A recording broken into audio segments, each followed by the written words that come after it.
ayingira omukulu ayingira mu Kereziya bitano ne yetereza bulungi nasika botai bwamalo gisika botai president najja president namubuuza akaawo kati bali abatestes ne balaga president wewe ogendo tuula bitano yasanyuse Mpuuga yasanyuse Mpuuga nasanyuka Mpuuga nalabye Ngugambye ng'alinga abadde eri atambula nga tavuma mukulembeze. Gambye yagambye gana amasanyalaze nina gakozesa leero. Gana amasanyalaze kati Mpuuga president watudde Mpuuga natandika omukuba obwama. Ngalaba amawulire weegali. Munnange nsiriramu. Munnange nsonyiwa. Munnange kola ki. Nga Mpuuga byalimu wali. Nenga omukulu amugamba ffe tuli kumaanyi g'abantu. Ffe tuli kumaanyi g'abantu ng'akiremezzaako. Era Mpuuga yabadde mu misa. Nze bannaye yenna kakasizza people love his excellency Bobi Wine. Abantu nga basanyufu, bannalinnya, abambejja, bonna ng'okuba omuntu ayiitiriza akiri ajja amukwateko. Bayanjudde ow'ekitiibwa Kyagulanyi. Allah. Neewuunya. Mumiransanafu neewuunya abamulwana. Bamwanjudde enduulu yavuze mu lutikko. Enduulu. Abo wabweru enduulu neevuga. Baganda bange ekintu kyansusseeko nange. Nange kyansusseeko Amanda Kamares yalinga video. Ngugambye enduulu yasusse. Era okumanya enduulu yabadde nnyingi ne bawulira nga bafa. Mpuuga yagambye nga Mpuuga wabirabanga. Mpuuga kwebuza amagezi. Kwagala kuba na mululu. Gwe yatuulanga next ne president nga gw'omuyita. Omusajja yakujja eri nga toyina kyoli. N'akutuuza n'abalangira. Ye yakulaga Banita Amongi ng'oli rope. N'akufuula deputy president. Right now byoyagala okwetonda nabagamba wandika timpereze ebbaluwa zange toziddamu nsaasira kubanga bino si bya bulijjo Katonda yalonda ekyabadde Lubaga Mpuuga mukaaku yenna atunudde omutwe ne gumugejja nga naye akiraba si kya bulijjo era ng'omuntu alina okwogera Lubaga olina kwogera at least ku Kyagulanyi Center Bobi Wine.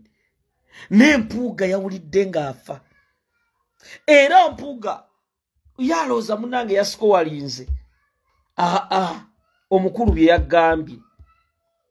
Ye stand gy'ayimiriddeko ey'abantu. Joyce baagala mulaba. Bu video abukutte. Atadde ku peegi ye. Wali bitambuza alaga kyateredde. Joyce baagala kyatereddewa. Kyatereddewa. Nkugamba amasanyalaze twatusse wabweru. Nze Katongole watisi zagenze. Nabadde security guard. Watisi zagenze nenkozesa guno. Ne muganda wange gwe. Omusajja ayagalwa. Omusajja ayagalwa. Nakoze obwa security. Obo lyeno bano ne bakuyiikira nogono kuloti. Nagisenti. Nekulanti. Muganda wange. Omusajja ayagalwa. Nabadde ku security. Edi mutwenga ali wali maaso. Naye muganda wange olina okubanga okola. Omusajja otaliraanika. Nzaani okumugaadinga.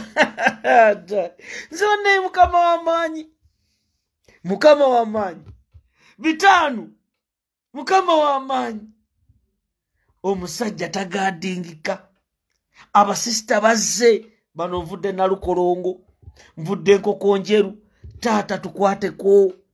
Mu Kereziya abakristu nga bagenda bannange. Baayagala Kyagulanyi.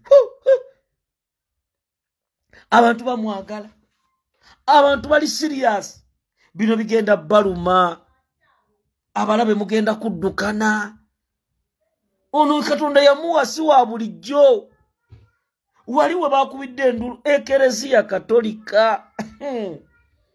ate nga be bayise bakkaadi ababadde munda bwe batoyina kkaadi toyingira nti mu Buganda batunulidde abakukunavu si bantu ba bulijjo bannange ono Kyagulanyi nze simutegere si ba bulijjo abantu be bayise mu kereziya si nti bagenze ne bayitibwa boodo wa takisi abakungu mu Bwakabaka bano babasima amakolero ndeye bonna endulu yavuze nendaba ne baminisita b'NRM bonna nga bakuba omwana alina empisa Kyagulanyi n'agenda wali ewa Nnaabagereka n'amugamba gutusinze beena wangaale Mpuuga n'awulira ng'afa Mpuuga n'agamba naye wuliriza Mpuuga n'awulira ng'afa n'agamba bannange nkoze ntya Mpuuga nkoze ntya neetakula ng'omusajja amasannyalaze alina mangi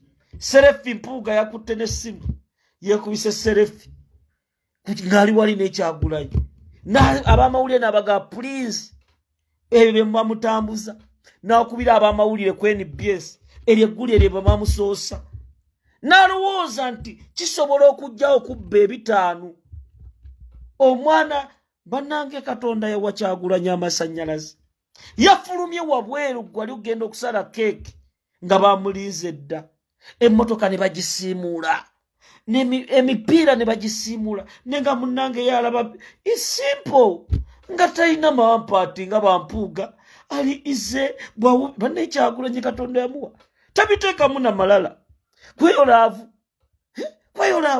abalala batambulira mu bbanga bati naye nga balina abagoberezi 3 naye ng'agirabugiza abantu mubaleke abazze ne bakwata ku mpale abamu bakutte ku ngatto onaza bannange nange natuuse ekiseera ne binsukkako ne ŋŋamba kanzigye ag'omu buto nga nze security guard gomanye okukuuma omusajja oyo bameka abekyegomba omukuuma nze mumiransanafu kati abamu balowooza gwasoose kati munnaye nali security guard wa president muddeyo people power ng'etandika nga nze ateekawo ekikono kati omubuyabuya ali awo wansi alowooza nasoose kati mukulu Mpuuga laba sister Rose Michael bannange nagambye kambeere bazeketa mbeere bamuyita Noah Mawaggali omusajja musike mu layini y'okusembera namunagenza okulaba katugende omusajja n'akutama nagamba weesigalira mu layini bino bimumiransanafu bibiri wali Mpuuga musajja musibi wa mutima yagambye oba abakazi nina bana Mungu saasira ekiddako kibeerewo omusajja Mpuuga yagenze n'akutama bulungi n'abamuwa Yesu nabba Yesu nempulira nga nfa nengamba mbeera omujulizi nfuuka omutume ngende naye malayika Gabulyeri nenkwata nengamba togenda nengamba malayika batugamba mulwanirire Yesu Kristo era Mpuuga olwamaze n'amala ofuna Yesu n'afukamira wali omutima ne mugumugamba omubbye maama tiyaswaddeko naye olunaku lw'eggulo kikyoyigamu ow'ekitiibwa Kyagulanyi alina amaanyi ow'ekitiibwa Kyagulanyi si wa bulijjo abo Bampuuga bawuta supu wa bannansi ensi n'ebakyawa tebalina kye batugamba era waliwo Sseggona nkubidde essimu angamba nziyo post gyentaddeyo ku Mathias Walukagga nti agenda kwesimba ku bw'MP nze nga nzijayo post etya sisobola gijjayo Sseggona wayimirira n'omulyake Mathias Walukagga jangu weesimbewo Mathias Walukagga Sseggona yayimirira e Masaka ye n'alaga ayimiridde n'Empuuga kati abagenda tusumbuwa Bannayuganda beetaaga change Abasseggona babeera mu parliament bali ne Banita Amongi be baba waziddiiru bano abasajja kati banoonya kanfuna ekisanja ekisembayo ajja abafuukire Kagumba weegoge mbagamba bino betulimu tetuli mu kusaaga. Right now ababaka wa parliament milioni 10 mutula lwa kusatu banange aba opposition bino bya mugenda ne mutula mu press conference bana Uganda ababaka mbateke kuninga oba wenyalem oba wefudisi oba wanupu butwino bagamba bibagenda mu parliament bibali mu kuyisa tebiri ku favor y'abannansi. Buli mubaka tumukyalireko munkubire simu tyono mbaka asula wano tubakyalireko tumugambe ebyo baka byenalemu ebyo ebiri mu kuyisa ebiteeka babbye sente z'omunnansi tewanateekebwawo mbeera. Abaka ba opposition ebyokutuulamu nti jangu osayininge olumala ebiteeka nga biyita ebyemmwanyi mutuyambye ki mu constituency zammwe abamuvayo n'ab'enyalemu mubeera nabo ku mikolo ne mulowooza nti temulina kye musobola kukola. Right now twetaaga ozuukusa abantu eggwanga liri mu kati butazuukuke bagenda yisa ebiteeka babawadde milioni 10 kati olaba milioni 10 ab'enyalemu babawadde n'aba opposition abamu bagenze ku Kingdom House. Temulowooza nti kwa Museveni yagamba nammwe aba opposition abamu mujje mukange mu bukanzi mujje mutiisemu kati bw'otiisaamu olumane mulekerezaawo ngeri bagamba oyo yakola omulimu temwabalaba kutogikwatako beyambaza suuti za lwedi ne bambala kimu naye nga tebali ku nsonga zammwe bannayuganda. Right now mbasaba ng'abantu b'emubende kye bakoze twakagabo yuno abantu b'emubende bagobye twakagabo bagobye kitwakagabo nga ba NRM ye Museveni badde ne bamusirwaza kuba Museveni akaddiye ne bamugamba nti kakati sebo tuli mukunga mu Buganda abantu bawa sente ne bafumbira omukyere abo bonna bawagizi bakyagulanye mwebala abantu b'emubende twakagabo yazza alumba Nuupu ne bamugamba tosirwala bamuyisizza